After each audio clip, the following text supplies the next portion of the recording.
ने जानबूझ के हमें चार्जशीट किया। सीबीआई ने प्रेशर में आके हम पे इनके कहने पे चार्जशीट लगाई। हमारे पास इनका एक एक रिकॉर्ड है। एक बार हमारी बात प्लीज सुन ली जाए, क्योंकि हम भी बेटियां हैं, 8 साल से इधर उधर भटक रहे हैं। उनके साथ देने के लिए तो बहुत लोग हैं। हम अकेले ही कोर्ट जाते हैं। अगर वो हमें गाली देते हुए भी हमारे बगल से निकल जाती हैं तो उनके पास सिक्योरिटी है, हमारे पास मैडम सिक्योरिटी नहीं है। प्लीज एक बार मेरे केस के जो सारे फैक्ट्स है वो तो लोगों के सामने आने दीजिए।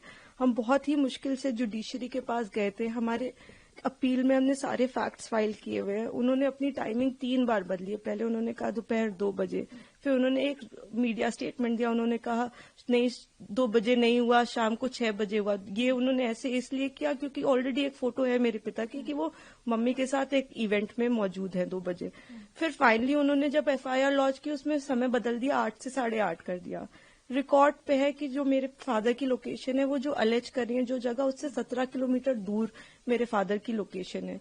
वो खुद उस वक्त फोन पे बात कर रही हैं जिस वक्त उन्होंने ये टाइमिंग अलेज की है। तो इतने सारे सबूत होने, एम्स की रिपोर्ट है जो बता रही है कि वो 18 साल के ऊपर है और वो खुद को माइनर 15 साल की बच्ची बताती हैं।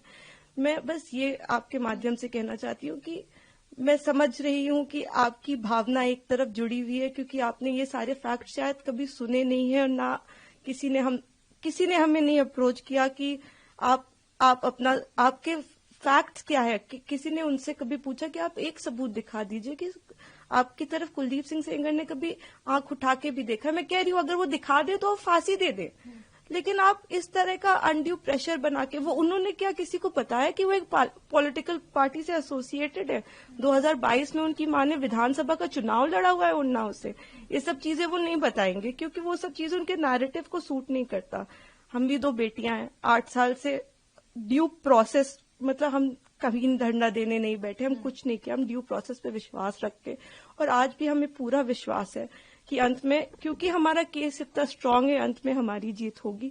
लेकिन 8 साल हो गए। मैं आपसे हाथ जोड़ के विनती करती हूँ कि प्लीज एक बार मेरिट्स पे हमारा केस सुन लिया जाए। हम कोई दरिंदे नहीं है, हम भी नॉर्मल परिवार हैं और वो हमें कुछ भी पावरफुल बोल ले या कुछ भी कह ले, असल बात तो यही है ना कि 8 साल से इतने सबूत होने के बावजूद वो जेल में बंद है क्योंकि एक बार आपने ऐसा झूठा इल्जाम उन पे लगा दिया। इस केस में इन्होंने स्टेटमेंट्स तो अपने बहुत सारे बदले ही हैं, जो कि आप अगर मुझसे कहेंगे तो मैं आपको डिटेल में प्रोवाइड कर दूंगी।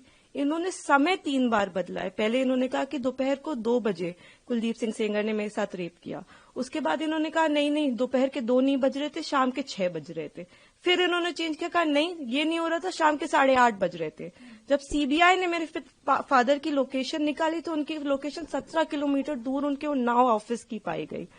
सीबीआई ने दूसरे केस में जानबूझ के हमें चार्जशीट किया और उसके बाद जब दूसरे केस में चार्जशीट लगाई तो हमें पता लगा कि हमने जब वो CDR देखे तो हमें पता लगा कि ये तो उस वक्त पे फोन पे बात कर रही थी। तो सीबीआई ने भी जानबूझ के, आई डोंट नो किस प्रेशर में आके, सारे इंस्टीट्यूशंस, लेकिन सीबीआई ने प्रेशर में आके हम पे इनके कहने पे चार्जशीट लगाई। मैं देखिए किसी पे इल्जाम नहीं लगा रही, मैं बस ये कह रही हूँ कि अभी भी ये सारे तथ्य हमारी अपील में मौजूद है। हमारे पास इनका एक एक रिकॉर्ड है। एक बार हमारी बात प्लीज सुन ली जाए, क्योंकि हम भी बेटियां हैं, 8 साल से इधर उधर भटक रहे हैं। उनके साथ देने के लिए तो बहुत लोग हैं। हम अकेले ही कोर्ट जाते हैं। अगर वो हमें गाली देते हुए भी हमारे बगल से निकल जाती हैं तो उनके पास सिक्योरिटी है, हमारे पास मैडम सिक्योरिटी नहीं है। वो गाली भी देती है तो भी सब कहते हैं कि तुम्हें अपने पापा को निकालना है ना बेटा, तो सीधे देखती रहो, गाली खाती रहो, लेकिन तुम्हें जवाब नहीं देना है। हमने आज तक किसी को जवाब नहीं दिया, यही सोचते हुए, क्योंकि हम प्रोसेस में कि हम हर चीज सही ढंग से करेंगे। हम किसी ऐसे वैसे लोगों के पास नहीं जाएंगे। तो कहीं ना कहीं इतने सबूत है इसमें कि हमें जीत मिलेगी।